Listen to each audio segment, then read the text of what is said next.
Les chercheurs voient toujours les choses d'une façon ou d'une autre. Certains disent qu'il est évident que Luc a été un compagnon de Paul et mettent l'accent sur les passages des Actes qui utilisent le « nous ». Nous sommes embarqués pour, nous sommes allés là, ce qui est différent de « ceci s'est passé, ils ont fait ceci » ou « ils sont allés là ». En commençant à lire « Nous avons fait ceci », beaucoup de lecteurs se sont dit « Ah, Luc est présent, il accompagne Paul à ce moment-là. »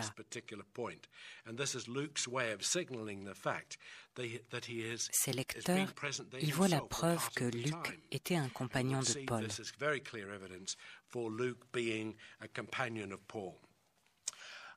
Je ne suis pas certain de partager ce point de vue. Il reste envisageable, mais je suis très déconcerté.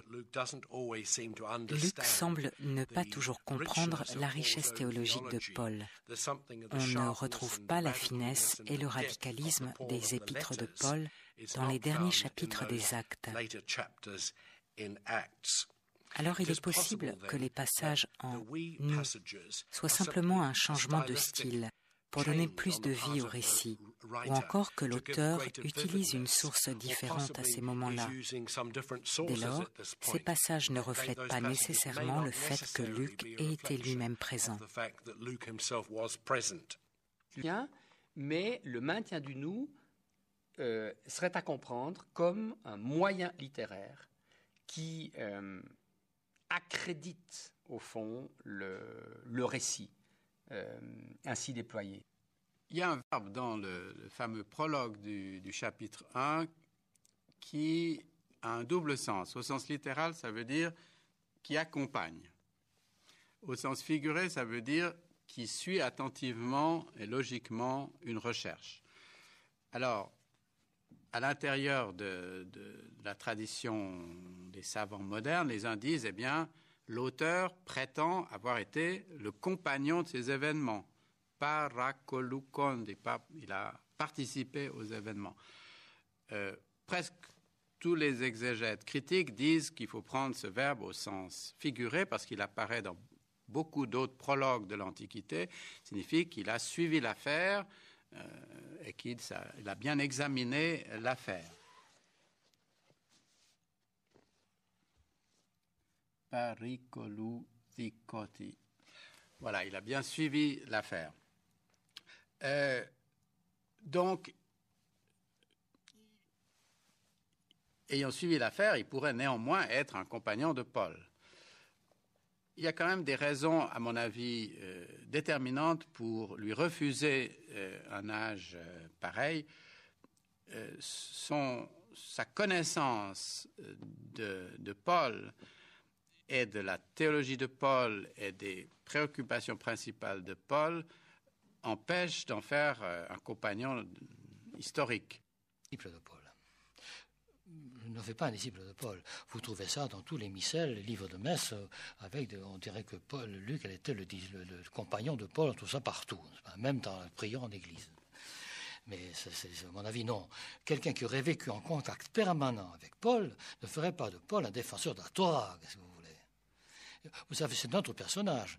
Il y a une tendance très nette. Il veut absolument montrer, n'est-ce pas, que la continuité.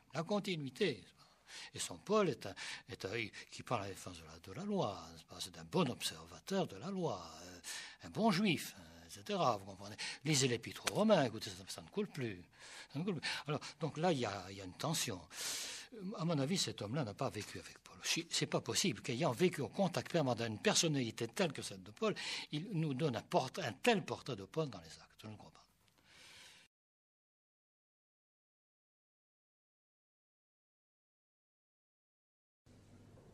Au commencement était la diversité. Chacun défendait son évangile tout en se revendiquant comme disciple du Christ. Paul est témoin de cette diversité. Il est un parmi d'autres, mais il est le seul dont les écrits nous sont parvenus. Ainsi pouvons-nous comparer sa version de l'histoire à celle qu'en donne une trentaine d'années plus tard le récit des Actes des Apôtres. Vers les années 80-90, l'auteur des Actes des Apôtres se saisit de la figure de Paul. Paul devient alors le héros d'un récit qui peut-être n'a plus beaucoup à voir avec lui-même, avec ce que ses lettres nous apprennent. L'histoire cède le pas à la littérature. Personnellement, je pense que nous devons être extrêmement circonspects et prudents avec les informations données par les Actes des Apôtres. Parce que le problème est le suivant, n'est-ce pas? Quand on n'a aucune idée sur quelque chose, n'importe quelle mauvaise idée est meilleure que pas d'idée.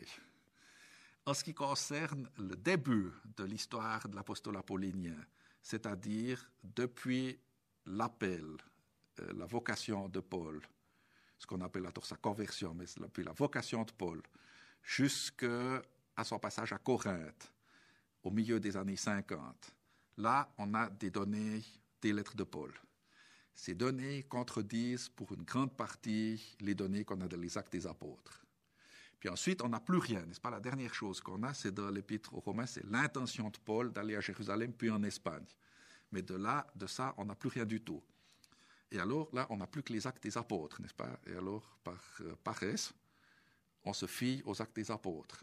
Je pense que c'est extrêmement dangereux parce que les Actes des Apôtres n'ont pas montré leur fiabilité dans le récit des premières années de la biographie paulinienne, et c'est la raison pour laquelle je serai très, très prudent vis-à-vis de tout le récit du voyage de Paul à Jérusalem, le dernier voyage de Paul à Jérusalem, son arrestation, son procès, son arrestation à Césarée, sa captivité à Césarée, le voyage à Rome. Enfin, sur toutes ces questions, je serai extrêmement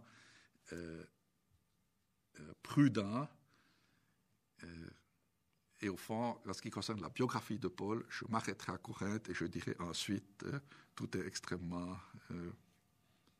Finalement, si on se fie simplement à ce que Paul raconte de lui-même, nous ne savons pas grand-chose, et lorsqu'il nous donne certains renseignements précis, nous pouvons rester perplexes. Par exemple, quand il nous dit qu'après avoir été à Damas, il est parti pendant plusieurs années en Arabie.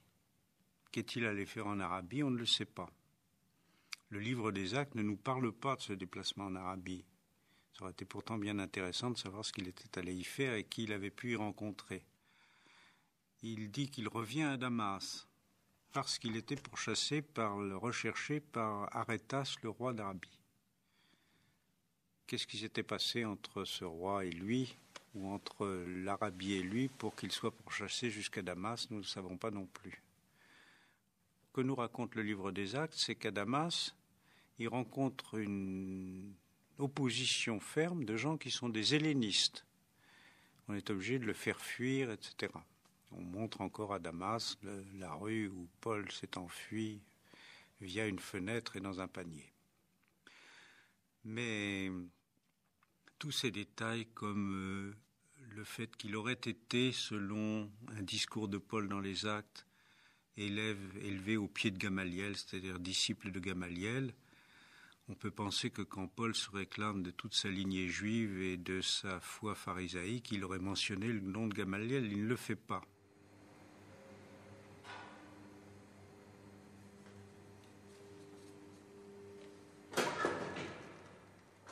Alors, qu'il soit pharisien, il le dit lui-même dans l'Épître aux Philippiens, qui fait partie de la tribu de Benjamin, il le dit dans l'Épître aux Philippiens, qu'il n'a jamais été à Jérusalem avant la première visite qu'il a faite à Pierre pour faire sa connaissance 3 ans après sa vocation.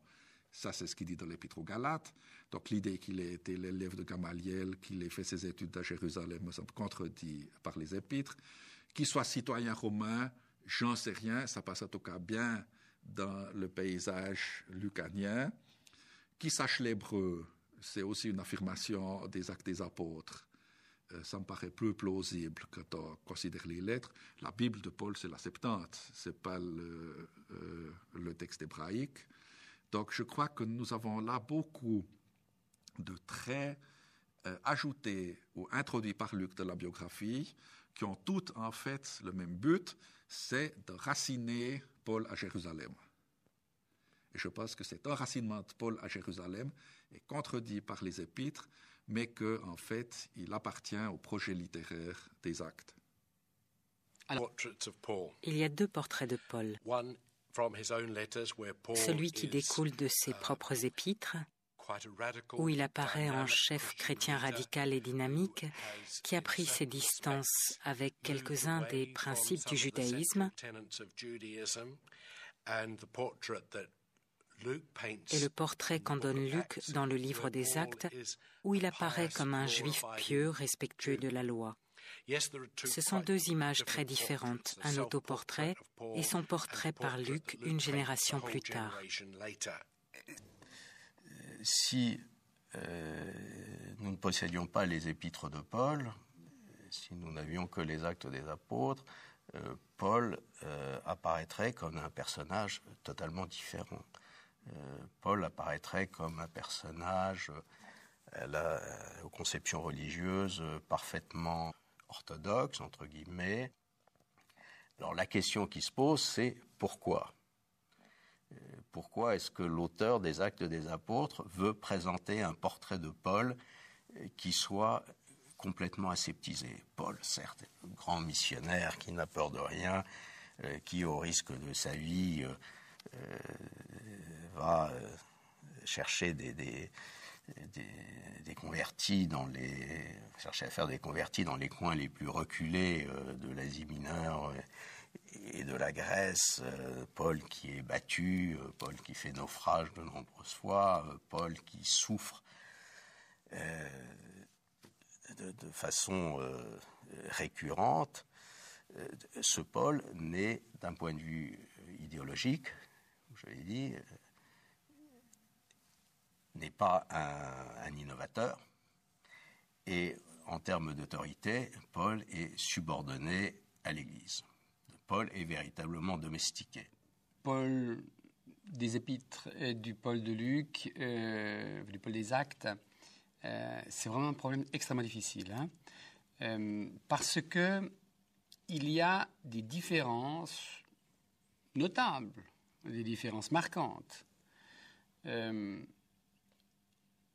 y a également des oublis marquants. J'entends par là, l'auteur des Actes fait silence sur l'activité épistolaire de Paul, ce qui est évidemment stupéfiant compte tenu de l'investissement qu'a dû représenter pour Paul l'écriture de ses épîtres. Là encore, c'était une activité de groupe, très certainement, avoir le nombre des co-auteurs à ses épîtres.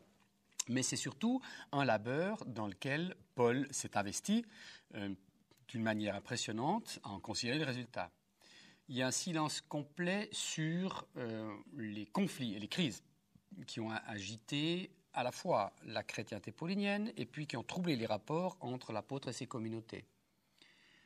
Pour ce qui est de cette question-là, on peut bien penser qu'il y a chez Luc une volonté de marquer plutôt les convergences que les divergences, les conciliations que les conflits.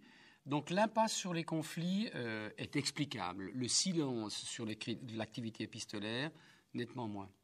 Et le fait est que si l'auteur des Actes connaissait les lettres, il a évité de les utiliser de façon importante, ou en tout cas il n'a pas souhaité inclure dans les Actes les aspects de la théologie de Paul qui nous semblent aujourd'hui, ou qui ont semblé dans toute l'histoire du christianisme, comme les plus intéressants. Les manipulations de Luc sont nombreuses et grossières. Il ignore les épîtres, il ne les cite pas, mais je crois qu'il les connaissait fort bien. Elles auraient été en contradiction avec trop de choses.